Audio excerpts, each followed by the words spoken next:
लगातार 3 दिनों से ये यात्रा जारी है।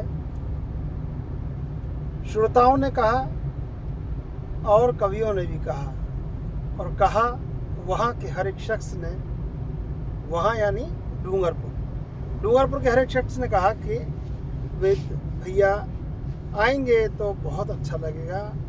और जब मनुहार इतनी हो गई कि भाई आना ही पड़ेगा, तो वेदव्रत वाजपेयी राष्ट्रीय कवि और मेरे बड़े भाई गाड़ी लेकर निकल पड़े लखनऊ से। अब लखनऊ से आधे रास्ते पहुंचकर उन्होंने हमें कहा कि हम डूंगरपुर जा रहे हैं। हमने कहा डूंगरपुर कहाँ से जा रहे हैं आप? तो उन्होंने कहा कि बिना गुना होते हुए, कोटा होते हुए। मैंने भैया यहाँ से चलेंगे। तो हम जयपुर से साथ हो लिए दोनों, और हमारे साथ हमारे एक भाई और हैं। तो अब इस तरह से यात्रा प्रारंभ हो गई। अब मैं ये सवाल कर रहा हूँ देश के उस लाडले कवि से कि किस तरह लोग झूम कर खड़े होकर रात के 4 बजे कविता सुन रहे थे। बड़ा अभिनव, बड़ा अद्भुत संगम ऐसा लग रहा था। तो क्या महसूस हो रहा था और क्या महसूस होता है इतनी थका देने वाली यात्राएं करके लगातार लंबे लंबे सफ़र में 1100 किलोमीटर हो गए हैं डूंगरपुर आके, और अब 1100 किलोमीटर वापस जा रहे हैं हम लोग। मैं तो जयपुर में उतर जाऊंगा, लेकिन वेद भैया लखनऊ जाएंगे। क्या लगता है इतनी लंबी यात्राएं करके थकते क्यों नहीं है? 4 दशकों से लगातार मंचों पर हैं, कैसा महसूस होता है?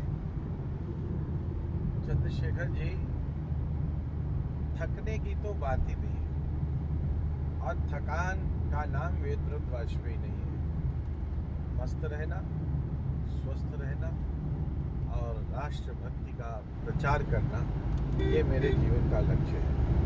मैंने कभी रुककर कविता नहीं लिखी, मैंने कभी झुककर कविता नहीं लिखी, मैंने राज दरबारों को सलामी नहीं ठोकी। हमने किसी स्वार्थ के लिए हमने अपना सर नहीं झुकाया। हमने जो माँ सरस्वती ने मुझे प्रसाद दिया है उसको राष्ट्र आराधना में अर्पित किया है। मैं चाहे स्कूल चलाऊं, चाहे कभी सम्मेलन करूं, चाहे आम आदमी के साथ रहूं, मैं उसी मस्ती में रहता हूं। और मुझे अभी ऐसा लगता है कि अभी 10-20 साल थकान मुझसे बहुत दूर खड़ी रहेगी और इस बात की प्रतीक्षा करेगी पास आने के लिए कि मैं कब वाजपेयी जी के पास जा सकती हूँ। तो अभी मेरी इजाज़त नहीं है थकान को मेरे शरीर में प्रवेश करने की, और मैं इसी तरह से मैं देश और राष्ट्र का और समाज का जागरण करता रहूं, ऐसी ईश्वर से, प्रभु से कामना है। वेदव्रत वाजपेयी जी, मैंने कभी आपको पुरस्कारों की किसी कतार में नहीं देखा, कभी किसी लॉबिंग में नहीं देखा, और लगातार आप मैंने जो पिछले शायद 3.5 दशक से तो मैं भी आपके साथ हूँ, तो मैंने ये महसूस किया कि स्वाभिमान की अनंत यात्रा पर हैं वेदव्रत वाजपेयी, और कभी झुकते नहीं हैं, कभी डरते नहीं हैं। जहाँ जो कहना है खुलकर कहना है, और खुल के कहने की हिम्मत।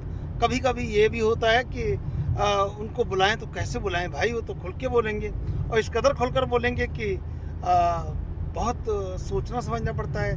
तो दरअसल ये जो स्वाभिमान यात्रा है, 4 दशकों की स्वाभिमान यात्रा में क्या लगता है कि क्या बड़ी चीज़ें हैं जो हमेशा आपके साथ खड़ी रही हैं? ऐसी कौन सी जिनको मैं कहूँ सिद्धांत हैं या जो उसूल हैं या नीतियां हैं जो आपको सजग रहने पर या स्वाभिमान पर डटा रहने पर मजबूर करती हैं? बहुत से ऐसे अवसर आए जब हजारों की भीड़ में अनेक कैबिनेट मिनिस्टरों ने मुझे रोकने की कोशिश की कि वाजपेयी जी, आप सत्ता के विरोध में कविता पढ़ रहे हैं, और अगर आप बंद नहीं करेंगे तो आपका माइक बंद करवा दिया जाएगा। तो मैंने उनसे यही सीधे कहा कि मैं सरकारों को कविता सुनाने नहीं आया हूँ, मैं मंत्री मिनिस्टरों को कविता सुनाने नहीं आया हूँ। जो सामने हजारों की भीड़ भारत माता और वंदे मातरम के जयकारे मेरी कविता पे लिखा लगा रहे हैं, अगर इनमें से एक भी व्यक्ति कहेगा कि वाजपेयी जी कविता बंद कर दीजिए, तो मैं आजीवन कविता बंद कर दूंगा। लेकिन ऐसा हो नहीं सकता है, क्योंकि ये देश की दीवानगी का जब रंग चढ़ता है तो सारे रंग फीके हो जाते हैं, और मैं उस रंग में रंग जाता हूँ। और मुझे राष्ट्र के का चिंतन याद आने लगता है, भारत माता के कटे फटे दुखते अंग याद आने लगते हैं। माँ की साड़ी फटी है, उसको देखकर मेरे मन में ये उमंग उठती है कि क्यों न अपने राष्ट्र की आराधना करें, क्यों न अपने देश की वंदना करें। और अगर कहीं माँ का आंचल फट गया है तो सुई धागा लेकर उसको सिलने का प्रयास करें, उसकी आलोचना न करें।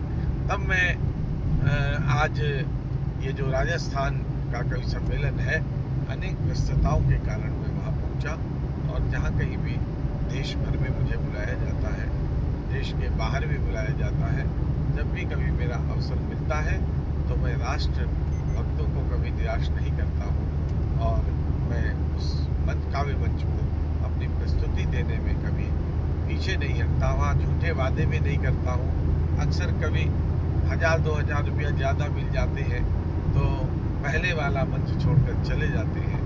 मैं ऐसा कभी नहीं करता हूँ। जहाँ मैंने कह दिया मैं वहीं जाऊँगा, दूसरी जगह चाहे जितना रुपया मिले मैं कभी नहीं जाता हूँ। मैं चंद्रशेखर जी को धन्यवाद दे रहा हूँ कि वो पूरी यात्रा में हमारे साथ हैं और मेरा उत्साह वर्धन कर रहे हैं, हौसला बढ़ा रहे हैं, और अपना बहुमूल्य समय मुझे पूरी यात्रा भर दे रहे हैं। मैं चाहता हूँ कि जब भी कभी राजस्थान आऊँ तो चंद्रशेखर त्रिशूल मेरे साथ रहे और मुझे उनके साथ में रहने का अनंत सुख प्राप्त होता है। मैं भी लगातार जब 8 वर्ष की उम्र में पांचजन्य पढ़ता था, तब मैं पांचजन्य में एक कविता पढ़ी थी। कश्मीर पर झंडा फहराने की प्रथा पुरानी है, हमको अपने लाल लहू से लिखनी नई कहानी है। पाकिस्तानी षड्यंत्रों के सारे ठौर ठिकानों पर, हुबली हो या कश्मीर की बर्फीली चट्टानों पर, राष्ट्रवाद को राष्ट्रद्रोह से अब सीधे टकराने दो, राष्ट्रद्रोह के सीने पर केसरिया फहराने दो। तो उसके नीचे जो नाम लिखा हुआ था वो मुझे आकर्षित कर गया, और मुझे लगा कि इस व्यक्ति ने, इस शख्सियत ने, इस साहित्यिक महापुरुष ने मेरे जीवन में ऊर्जा का संचार कर दिया है। और तब से लेकर आज तक लगातार मैं आदरणीय विद्युत वाजपेयी जी के साथ हूँ, और मुझे अच्छा लगता है। जब जब मुलाकात होती है मैं ऊर्जा से भर जाता हूँ, और आने वाले दिनों में वो ऊर्जा कम से कम मेरे भीतर नए शब्दों का संचार करती है, और मुझे एक ऐसे मार्ग पर ले जाती है जहाँ पर बहुत सकारात्मक पहलू, सकारात्मक दृष्टिकोण मुझे नजर आता है। नमस्कार, अभी के लिए बस इतना ही। फिर मिलेंगे अगली किसी मुलाकात में और आपसे साझा करेंगे मुलाकात के ये पल।